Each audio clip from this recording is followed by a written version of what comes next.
Hi, this is Daniel Stacy from Illinois and Ronna Heinig from Illinois. Hi, this is Welcome. Elizabeth Tesman from Illinois. Hey, Beth. This is Polly. Hi, Polly. Hey, Beth.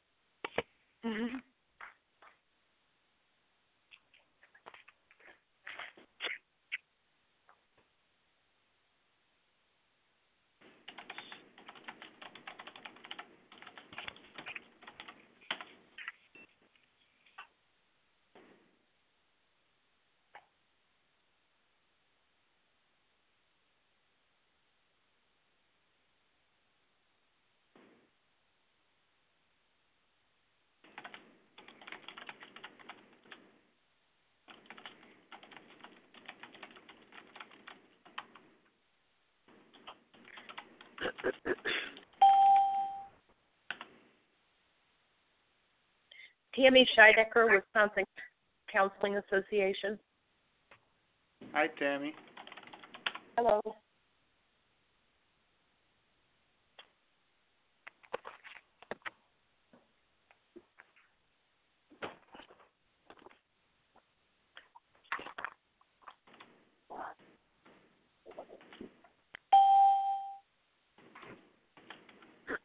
Scott Barstow with ACA.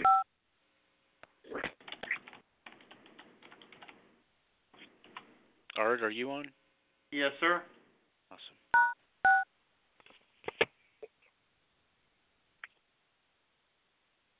Sounds like we're up to about 9 people now.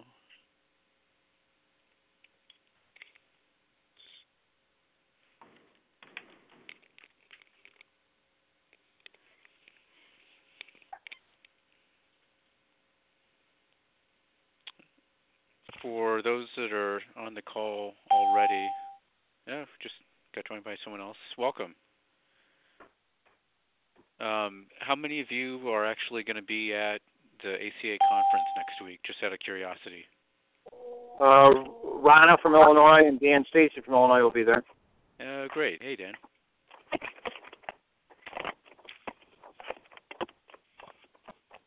Anyone else? Yes, Going to the ACA conference?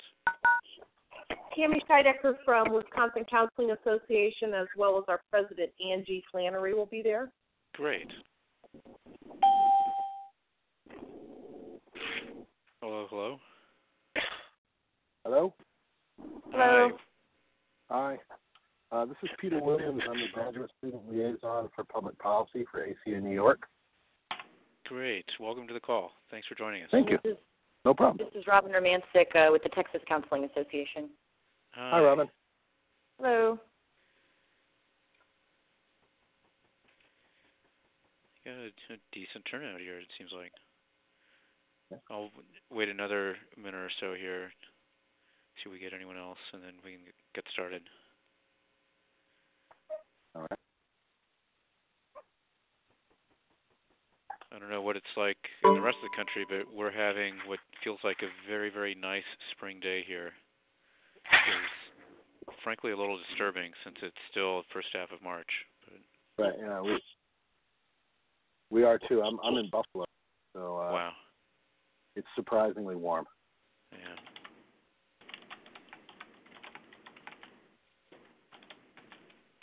Well, why don't we go ahead and get started? Okay. And since I was just talking about conference, why don't I start there and give people a description of what Art and I will be doing, along with Gila of our staff at the conference in San Francisco, because hopefully we'll be able to connect with a lot of you there as well. The exhibit hall, where we will have a booth in the ACA Resource Center, will be open Thursday evening, 4:30 to 7 p.m., and it will also be open on Friday and Saturday, Friday 10:30 a.m. to 6 p.m., and Saturday 10 a.m. to 4 p.m. So you should be able to catch us there during those hours, although we'll be running around in and out a little bit aside from that. We will have the ACA Public Policy and Legislation Committee meeting from 2 to 4 p.m. on Friday. Saturday, we will be visiting the region meetings that are going to be happening from 11 to 1 and 2 to 4. And then on Saturday afternoon at 3:45 to 4:45, we'll be giving our legislative advocacy presentation like we do each year at conference. So hopefully we'll get a chance to see you and talk to you then and say hi and be able to attach faces to names. So, yeah. First thing I want to talk about, aside from that here, is TRICARE. The comment period has closed. The Department of Defense was accepting comments on their proposed rule, and the deadline for submitting comments was end of the day, February 27th. ACA submitted comments along with a bunch of other counselors, and hopefully DOD will take those comments and make some changes to the rule that they put forward. One thing that I would like to stress, because I think it's not something that's been clear to a lot of people, is that we did not ask DOD to include a requirement that counselors graduate from KCREP accredited programs in order to be recognized as independent providers under TRICARE.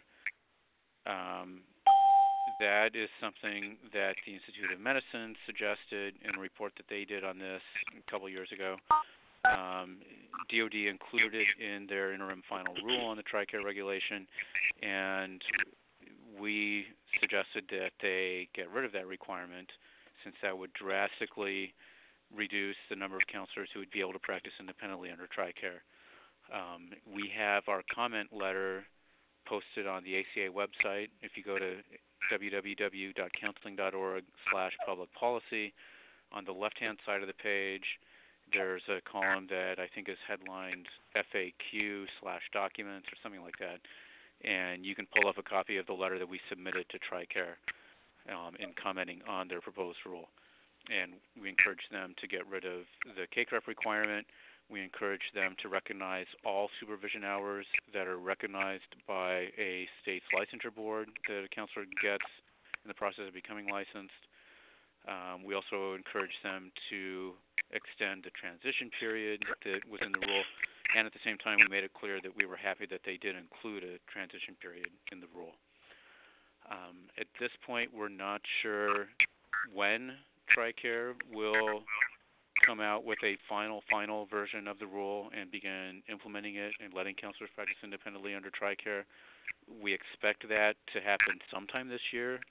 My guess would be sometime the second half of the year, but we have not heard anything definitive on that. In the meantime, counselors will need to practice under the same old physician referral and supervision requirements that TRICARE has been using up until now, unfortunately. So we will certainly post information on our website and out to our email list once we hear of anything. I'll shift now to school counseling issues. ESEA is still looking dead in the water in terms of a reauthorization of the No Child Left Behind Act. At the end of last month, the House Education and the Workforce Committee approved a couple of bills on party line votes to reauthorize No Child Left Behind programs, and the legislation that they approved would eliminate the elementary and secondary school counseling program and a bunch of other programs. It would get rid of a lot of the AYP, adequate yearly progress requirements in the current law, and basically shift towards turning No Child Left Behind and ESEA into a series of block grants. There were even amendments put forward by some members of the committee to basically just turn the U.S. Department of Education into a very, very, very, very small information dissemination shop for best practices and get the federal government out of the education business, quote unquote, completely. So since the House reauthorization process has thus far proved to be a very partisan process, with only Republicans supporting the legislation that the committee approved. It's looking pretty much certain that ESCA reauthorization is not going to happen during this Congress. Even though the Senate Health, Education, Labor, and Pensions Committee approved a bill last year in October, Senator Harkin, who was the chair of that committee, has said that he is not going to move to have that legislation brought up on the Senate floor unless the House comes up with some sort of bipartisan legislation. From his perspective, it doesn't make sense to tie up the Senate's time and energy going through all that work if the House counterpart bill is going to be a purely partisan bill. So prospects do not look good for reauthorization, which means, somewhat ironically, that prospects look a little bit brighter for continued funding of the elementary and secondary school counseling program. Since the current ESCA language is still on the books, including the ESSCP program, we are shifting now to trying to focus on getting money appropriated for ESSCP once again in the current fiscal year. Last few years, we've gotten a little bit over $50 million appropriated for the program, and we're hoping to do the same thing again this year, and are starting to work with our coalition partners, including ASCA, the National Association of School Psychologists, and the School Social Worker Association of America, or School Social Work Association of America, on going in as a coalition and making the case for continued federal support for these programs. And in fact, I've got a visit like that lined up for this afternoon after the call ends. We will be posting information on our website about ESSCP grantees. I think there are a lot of members of Congress that aren't as aware of the program as they should be, and we want to try and change that because there's some money that's flowing into some school districts and states and localities that really need the help. Medicare is another issue we're following as usual, and as with the SSCP, we want to try and beef up our grassroots support for Congress doing the right thing on this issue. Art and I had a conference call recently with counselors from certain targeted districts that we're focusing on to try and start the process of getting district office visits set up between counselors and certain congressional offices that we want to try and up pressure on. We have until the end of the year, until around November, December or so, to try and get some more attention devoted to the importance of expanding Medicare beneficiaries' access to outpatient mental health services. At the end of the year, the current Medicare physician payment rate is going to drop by about 27%, and thus far Congress has not let that happen, because if they did, there'd be a whole lot of angry physicians and angry Medicare beneficiaries yelling and screaming at them. So the expectation is that there's going to be a Medicare bill at the end of the year, which means that we've got from now until then to get people's attention on this and get more co-sponsors on our Senate bill, try and get a House bill introduced, and get some momentum generated so that we've got a seat on the train when the train finally leaves the station. The Medicare physician payment rate issue, or fix, or the Medicare doc fix, I should say, is extremely expensive in the realm of tens of billions of dollars, and our little provision to cover LPCs and MFTs costs $100 million over 5 years or $400 million over 10 years. That's at least the cost estimate that the Congressional Budget Office gave us the last time they evaluated this. And compared to the money that they're spending on physician payment rates, that is in the realm of a rounding error. So the basic calculus that's going on here is we need to get enough grassroots contacts from counselors into members of Congress to get them comfortable with coughing up a little bit of money to pay for this provision. And no one has been opposing us on any sort of policy grounds when we make the visits. Everyone seems to think this makes sense, but no one so far on the House side has been willing to introduce the bill and have their name associated with something that costs the taxpayers a little bit of money, even though it's very easy to make the case that in the long run this will save the program money, since it'll help keep people out of the emergency room and decrease general medical costs. If you do work to help them improve their state of mind, treat depression, and improve their treatment compliance with comorbid general medical disorders. With that, I think I'll let Art talk a little bit about the VA stuff that he's been doing and where we're at with that, and then we'll open it up to questions. Thanks, Scott.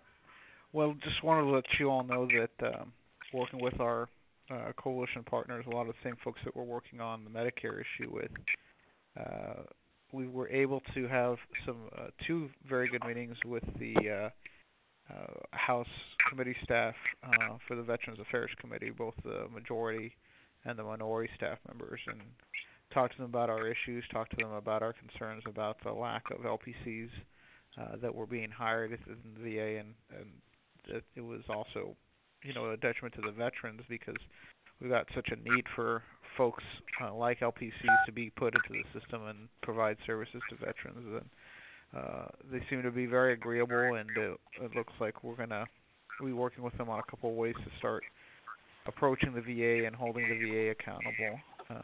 We, being the coalition, have drafted a letter where we're asking specific questions about the policies that the VA is using to hire mental health personnel so that we can get a couple of questions answered and get a better picture of the internal workings and mechanisms. And we're going to see if there's a couple members of Congress that would be interested in sending that letter to the VA. I think I'm positive. I've got a positive outlook on the whole situation. I think that we will get at least one or two members to send that. And once we get the answers from the VA, it will help us to go down the road and figure out some specific policy suggestions to make to the members of Congress so that we can get this situation handled and get it fixed for us. But that's kind of a short little synopsis of what we have right now. Does someone have this call on speakerphone? Yeah. If so, could you turn that off? I think we're getting an echo. Yep. It's off. Okay, thank you.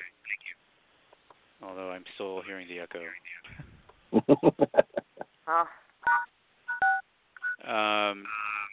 Well, let's open it up to Q&A. I have a question for Art. Okay. Who are they hiring if they're not hiring LPCs? Well, that's actually one of the questions that we're going to be asking is that we want to take a look at, we being the coalition want to take a look at the VA's mental health personnel and figure out who they're hiring. A couple of weeks ago when the Undersecretary for Health, Dr. Petzel, was testifying before the House Committee on the Budget, he threw out a number which was 20,500, I believe. We've hired 20,500 new mental health providers in the last 3 years, or last 4 years. And he didn't specifically state who they were, whether they were psychiatrists, psychologists, LPCs, marriage and family therapists. We just don't know who these people are. We think, based on an examination of the job postings of the last few years and looking at them in the last couple of weeks, that it seems to be that if they're not psychiatrists or psychologists, then they may be clinical social workers that are cross-trained as counselors. But one of our questions to the VA is we want to know what this population looks like. We want you to break it down to us for us and show us who's in your system right now. Thank you. Mm-hmm. I just have something to add to that. My son-in-law is a Marine at Camp Pendleton. I was recently there, and I do have my CADC and my Master's in Addiction. I was looking for jobs at Camp Pendleton, and to what you just said, psychiatrists, psychologists, and social workers. I'm in school now for my LPC, and there was really no listings at all or postings for LPC. Yeah. And Linda Roberts. That's a very good observation, and that's another question that we've asked is, why are these?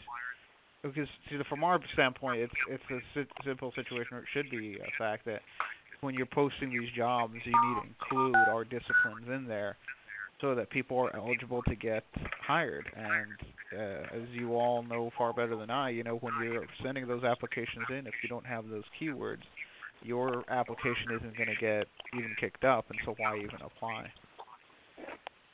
Right. Hi, this is Dan Stacy from Illinois. Hey, Dan.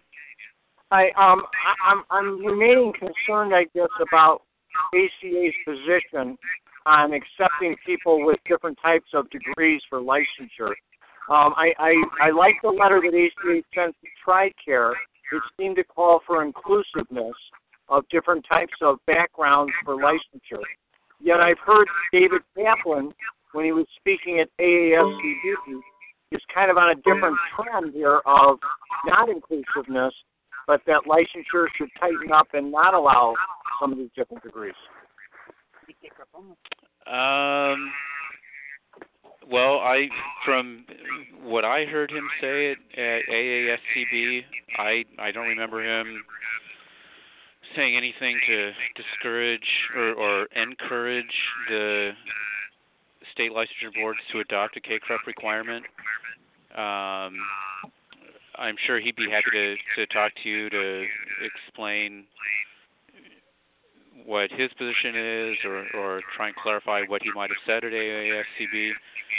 But he and I, from my perspective, have always seemed to be on the same page, that there are lots and lots of counselors out there who know what they're doing, are highly qualified, are effective providers who did not graduate from a KCREP program, and they should be recognized. And our position on that we've been telling the VA, that we've been telling TRICARE, that we've been telling everyone else, has stayed very consistent. We actually did a survey of New York's licensees and found that no more than 13% of them had degrees from KCREP accredited programs. So if you're developing any sort of law or regulation to recognize counselors as mental health providers, if you set the bar at that point where you require KCREP accreditation, you're going to be cutting out the large majority of counselors. And it may be the case that 5 or 10 years from now, KCREP accreditation is the rule rather than the exception, but we're not there yet. And there is clearly a lot of need for mental health service providers in large areas of the country. There's certainly a need for better access to providers for many different beneficiary populations, service members, veterans, Medicare beneficiaries. So we have consistently argued against adopting a KCREP accreditation requirement. Not that we think KCREP isn't a good arbiter of program quality. We just don't think it should be an exclusionary requirement that's adopted in these programs. Yeah, I mean, we agree with it. We don't see how KCLIP can ever become a national standard because it won't include rehabilitation or psychology programs, among others. Right. It what?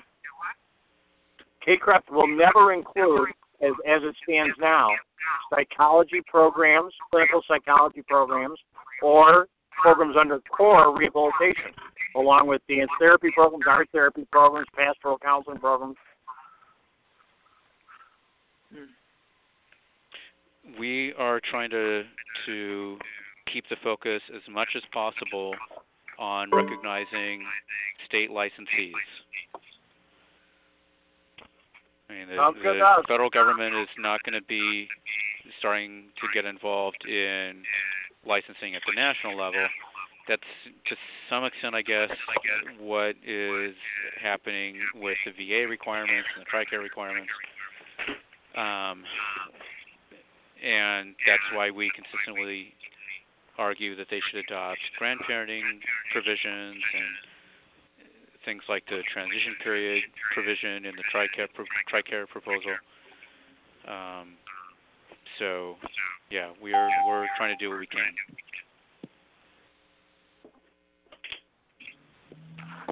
Any other questions? So this is Cindy from Louisiana. I have a comment. Yeah. Works at one of the large VA here in Alexandria. He's a neuropsychologist. And we have at our VA a complete OIS, OES. And right now there are 5 social workers and 2 psychologists. So, and many of the social workers in our VA hold management positions. So I would be interested to see, their breakdown of employment, because right now, and I travel to a lot of different VAs, social workers rule. Yep. We're very aware of that. Art, were you going to say something? No, I just want to say, I think that seems to be the refrain from across the country and across the different regions, is that this seems to be systematic throughout the VA and that problem, because not only are those populations there, but it seems like they have the VA and people in Congress have this idea in their head that it's really hard to recruit people for mental health providing positions, but if they're only looking at a certain group and excluding us, then they're going to run into they'll think that the resources are much more finite than they actually are. So you're absolutely right on that. Isn't that kind of the flavor throughout human services, though, that social workers rule? Yeah. I don't find counselors being treated very friendly. Well, I think this goes back to what we were talking about at the beginning of the call before we got started, is that the social working community for whatever reason has been very active in pushing their agenda forward with different folks, and they've been doing that for a long time, and not only the VA but in other areas. And we need to make sure that we're being as aggressive or more aggressive right now with the VA and with our members of Congress, and telling them that this is a problem that they need to look at and they need to get solved quickly. Well, we wish you guys the best. We're rooting for you. I'm sorry? I say we're rooting for you. Okay.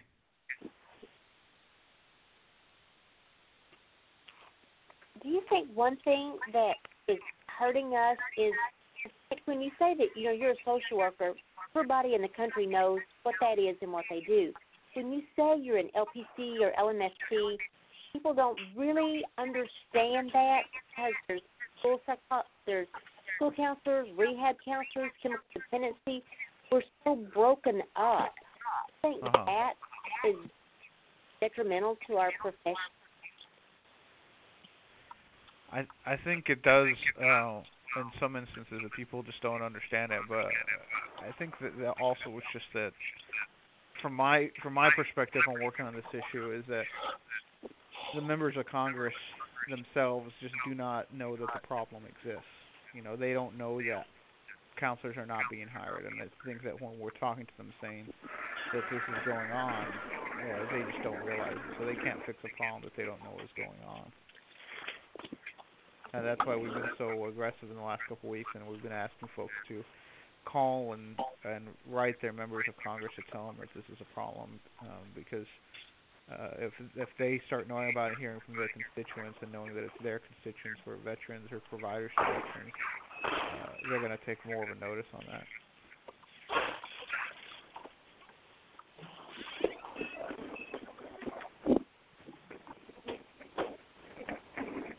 Any other comments or questions?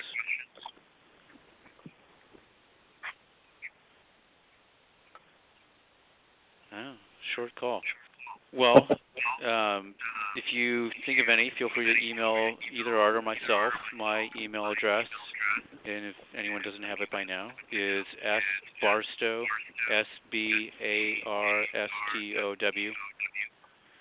@counseling.org. Arts is Terrazas, ATERA. Wait, I'm sorry. It's okay. Spelling it. What is it again, Art? It's ATERRAZAS